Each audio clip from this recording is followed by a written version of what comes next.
Assalamualaikum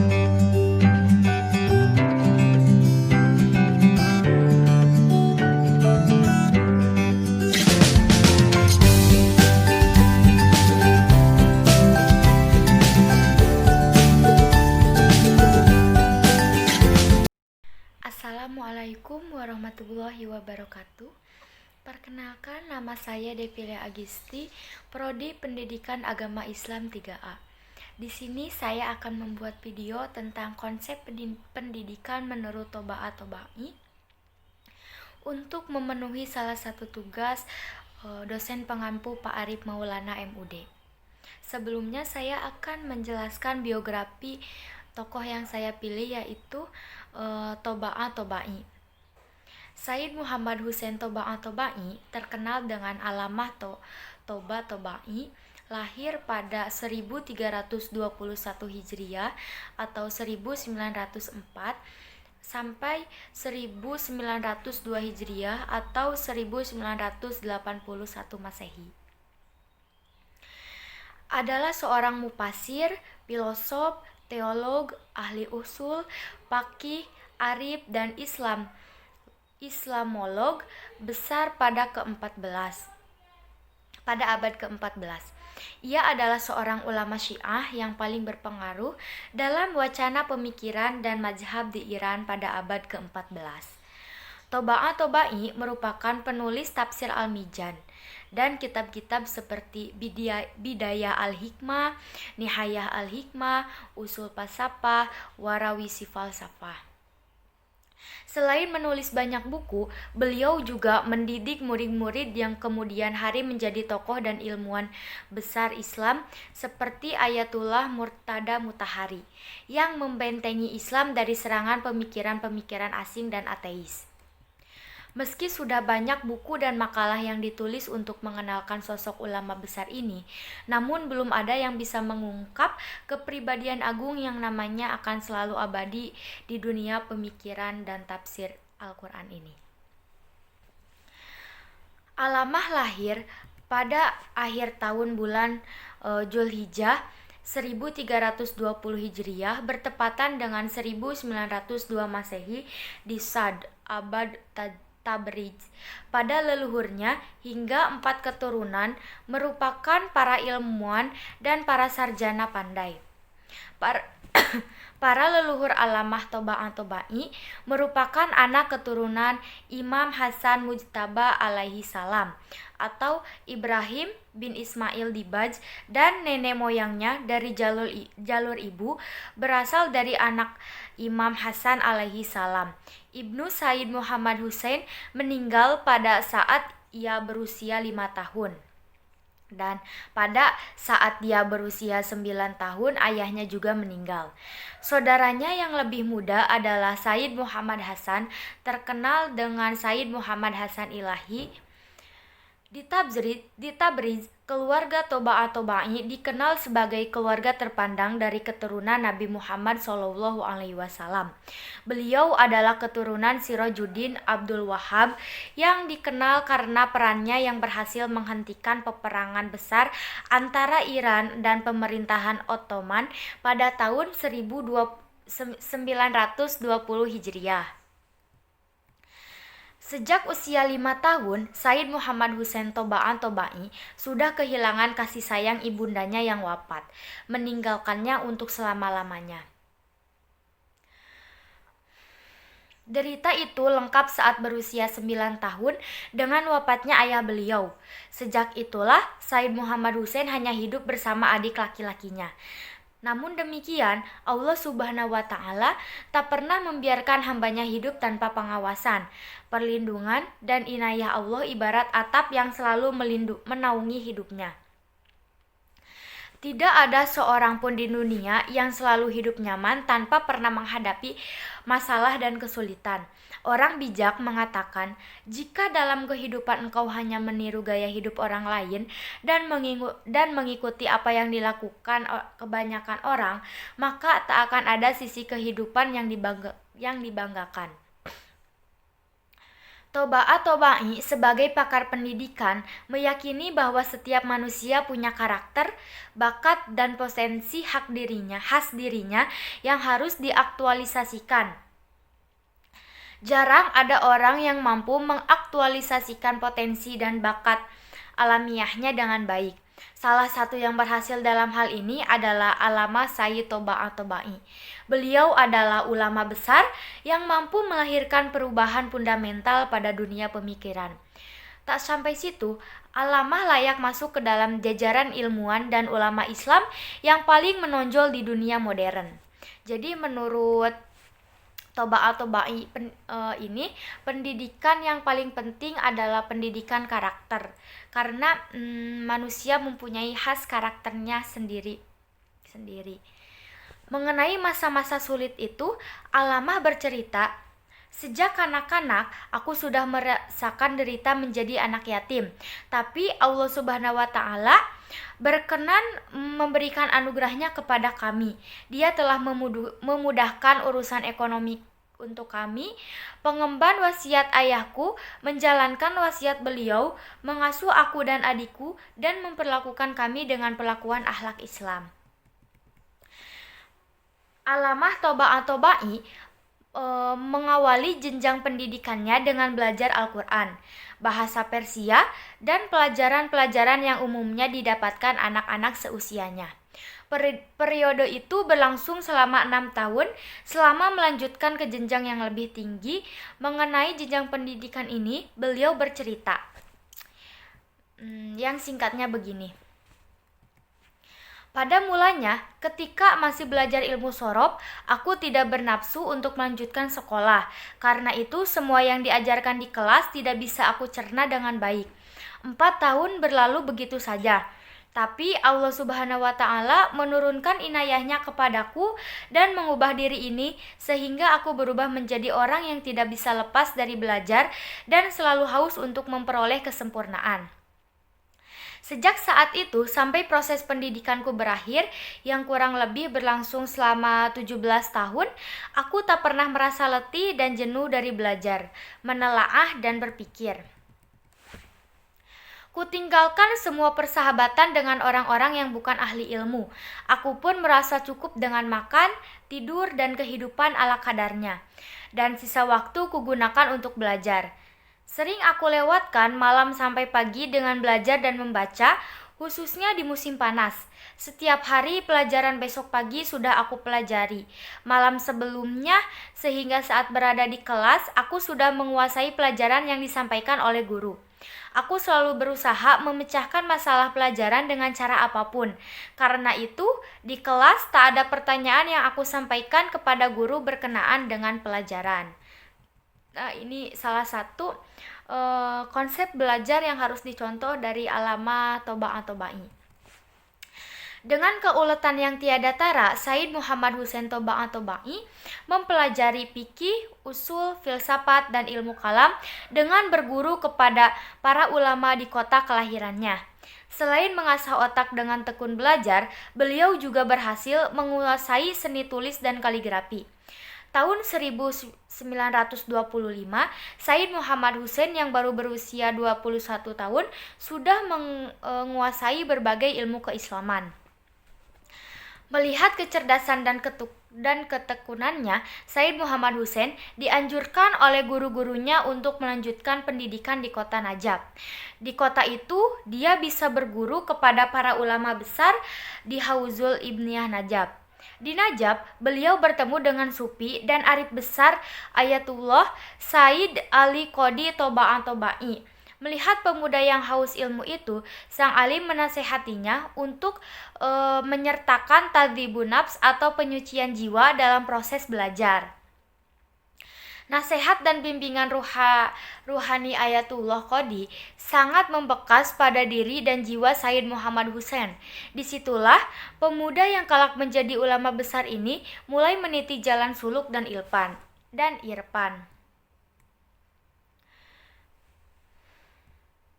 Nama Allamah Tobaa Tobai sebagai ilmuwan dan filosof dikenal bukan hanya di Iran, tapi juga di mancanegara.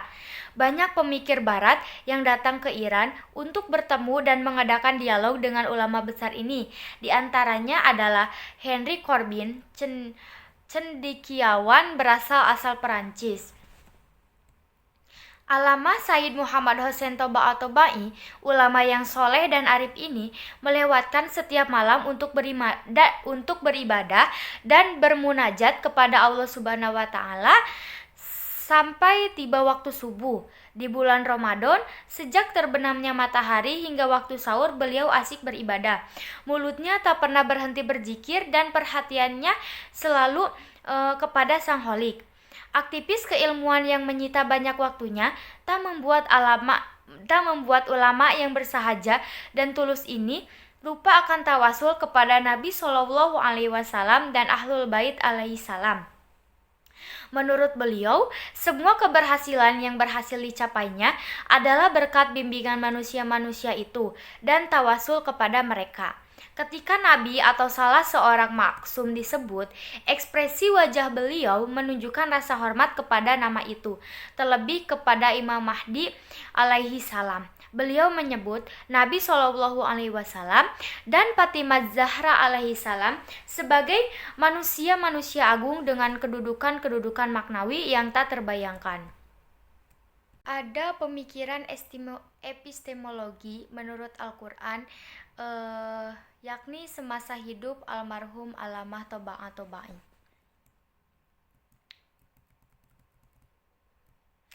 Ajakan Al-Quran pada epistemologi. Al-Quran secara tegas mengajak anak keturunan Adam alaihi salam pada epistemologi. Dalam Al-Quran terdapat berbagai perintah dan anjuran untuk memperhatikan, melihat, dan merenungkan. Dalam Al-Quran terdapat berbagai ungkapan semacam ini. Contohnya dalam Quran surat Yunus ayat 101 yang artinya, katakanlah, perhatikanlah apa yang ada di langit dan di bumi. Katakanlah kepada masyarakat ini untuk melihat, yakni berpikir, dan mengetahui apa yang ada di langit dan di bumi. Al-Quran hendak menegaskan kepada manusia dan memahami dan mengetahui apa yang ada di langit dan yang ada di bumi dengan menyatakan, wahai manusia, kenalilah dirimu sendiri, kenalilah alammu, kenalilah Tuhanmu, kenalilah masamu, dan kenalilah masyarakat serta sejarahmu. Bahkan ayat dalam Quran surat Al-Maidah ayat 105, hai orang-orang yang beriman, jagalah dirimu. Yakni, wahai orang-orang yang beriman, atas diri kalian sendiri. Sekarang terlintas dalam benak saya bahwa sebagai mufasir yang diantara mereka adalah Allamah Toba at-Tabai mengatakan bahwa maksud ayat itu adalah kenalilah dirimu sendiri. Pada sebuah ayat yang amat populer dengan sebutan zar atau alam zar atau alam mitsal, semacam alam idenya Plato, terdapat satu poin yang amat menakjubkan berkenaan dengan masalah mengenal diri sendiri. Sekalipun penjelasan itu secara sandi atau tidak terang-terangan, Al-Quran mengatakan dalam Quran surat Al-A'raf ayat 172 yang artinya, dan Allah mengambil kesaksian terhadap diri mereka, yakni manusia memberikan kesaksian atas diri mereka sendiri. Dalam memberi kesaksian ini ada dua bentuk. Ada kalanya seseorang memberi kesaksian atas sesuatu yang sebelumnya pernah ia lihat dan saksikan, kemudian ia hendak menyampaikan kepada orang lain dan memberikan kesaksian. Dan ada kalanya ada seseorang yang dihadirkan di suatu tempat untuk kemudian ia akan jadikan sebagai saksi. Yang pertama disebut dengan menunaikan kesaksian atau ada asy-syahadah, dan yang kedua disebut dengan menanggung kesaksian, yaitu tahammul asy-syahadah. Al-Quran mengatakan bahwa Allah menunjukkan manusia kepada dirinya sendiri. Alhasil, ayat ini adalah salah satu ayat yang berkenaan dengan fitrah. Mereka menjadi saksi atas diri mereka sendiri, yakni Al-Quran mengatakan bahwa lihatlah diri kalian. Allah mengambil kesaksian terhadap diri mereka tatkala manusia telah melihat diri mereka sendiri, yakni Allah mengambil kesaksian, kemudian Allah berfirman, "Bukankah aku ini Tuhanmu? Bukankah aku adalah Tuhanmu?" Mereka menjawab, "Ya." Di sini Al-Quran tidak mengatakan bahwa Allah menunjukkan zatnya kepada manusia, lalu mengatakan, "Bukanlah aku adalah Tuhanmu," tetapi Al-Quran mengatakan bahwa manusia diperlihatkan kepada dirinya sendiri. Kemudian dia berfirman, "Bukankah aku ini Tuhanmu?" Apakah tujuan dari semua ini? Apakah hal itu sama seperti ketika si Zaid menunjukkan kepada seseorang dan kemudian mereka bertanya kepada orang itu, "Tidakkah engkau melihat si Amir?" Tidak. Duduk permasalahannya bukan semacam ini. Sebagai perumpamaan, kita dapat mengumpamakan semacam seorang yang mengatakan kepada temannya, "Lihatlah cermin itu." Ketika temannya melihat ke arah cermin itu, kemudian ia menanyakan, "Bukankah saya seseorang yang tampan?" Kenapa demikian? Karena ia melihat ke arah cermin. Jika temannya itu melihat ke arah dinding, maka jadinya tidak demikian.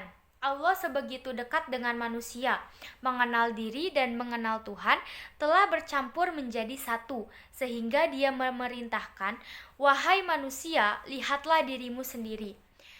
Dan tatkala mereka telah melihat kepada diri mereka sendiri, lalu Allah Subhanahu wa taala berfirman, "Bukankah aku ini Tuhanmu? Ketika engkau melihat dirimu sendiri, maka engkau akan melihatku. Ketika engkau mengenal dirimu sendiri, maka engkau akan mengenalku." Ungkapan barang siapa yang telah mengenal dirinya, maka dia telah mengenal Tuhannya, merupakan sebuah ungkapan yang amat populer di dunia.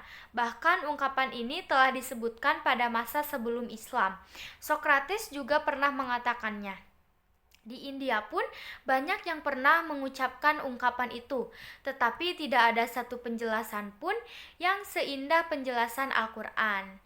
Amirul Mukminin Ali bin Abi Thalib alaihi salam seringkali menyampaikan kalimat tersebut, dan Rasul Mulia Shallallahu alaihi wasallam juga telah menyampaikannya, tetapi tidak ada seorang pun yang memiliki penjelasan yang lebih indah dari yang dijelaskan oleh Al-Quran.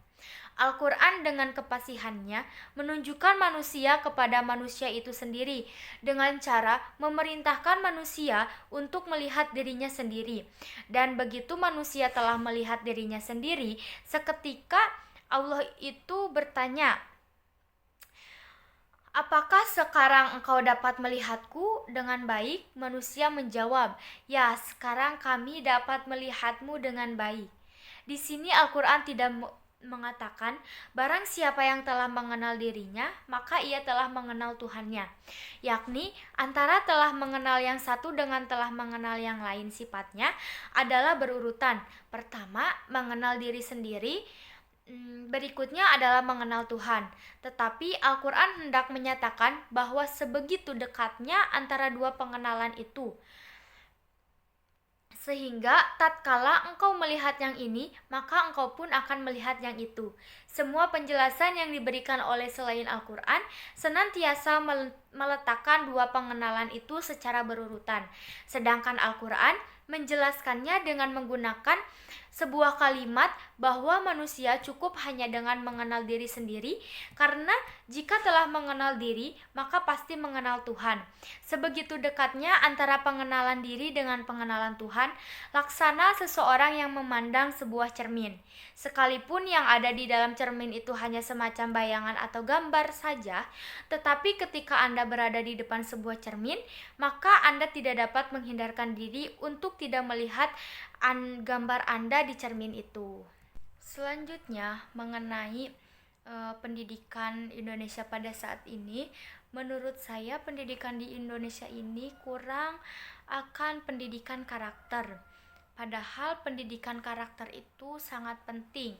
Pendidikan karakter ini bertujuan untuk membentuk bangsa yang tangguh, kompetitif, berakhlak mulia, bermoral, bertoleran, bergotong royong, berjiwa patriotik, berkembang dinamis, berorientasi ilmu pengetahuan dan teknologi yang semuanya dijiwai oleh iman dan takwa kepada Tuhan Yang Maha Esa berdasarkan Pancasila. Nah, menurut saya pendidikan di Indonesia sendiri kurang akan pendidikan karakter, siswanya itu kurang akan moral atau akhlak yang baik. Tujuan mulia pendidikan karakter ini akan berdampak langsung pada prestasi anak didik. Menurut Suyanto, ada beberapa penelitian yang menjelaskan dampak pendidikan karakter terhadap keberhasilan akademik. Nah, ketika kita menjalankan pendidikan karakter dengan baik, maka anak-anak akan berprestasi. Selain itu, akhlaknya juga akan baik kepada guru, orang tua, maupun masyarakat sekitar. Bolehlah dilihat sendiri bahwa akhlak-akhlak anak zaman sekarang itu kadangkala tidak ada sopan santun terhadap orang yang lebih tua. Dia menyamaratakan antara tingkah lakunya kepada orang tua dan kepada seumurannya. Selain itu, menurut Toba-Tobai dalam tafsir Al-Mizan surat Luqman ayat 12-19 dalam kaitannya dengan nilai pendidikan karakter mengandung arti konsep pendidikan karakter menjadi bahan utama dalam pertimbangan nilai. Dengan demikian, nilai pendidikan yang akan dikaji dalam tulisan ini adalah sesuatu yang berharga yang memiliki kaitan dan mendukung pemikiran dan pelaksanaan pendidikan karakter, khususnya dalam Quran surat Luqman ayat 12-19. Jadi menurut Toba-Tobai ini yang paling penting dalam pendidikan adalah pendidikan karakter dan menjadi bahan utama dalam pertimbangan nilai. Nilai-nilai pendidikan karakter yang terdapat dalam Al-Quran surat Luqman Tafsir Al-Mizan di dalamnya mengandung perilaku positif bagi melaksanakan maupun bagi orang lain sehingga tidak ada yang dirugikan. Di antaranya ialah nilai karakter dalam hubungan dengan Tuhan Yang Maha Esa atau nilai religius. Kata dasar religius adalah religi yang berasal dari bahasa asing religion, sebagai bentuk dari kata benda yang berarti agama atau kepercayaan akan adanya sesuatu kekuatan kodrati di atas manusia.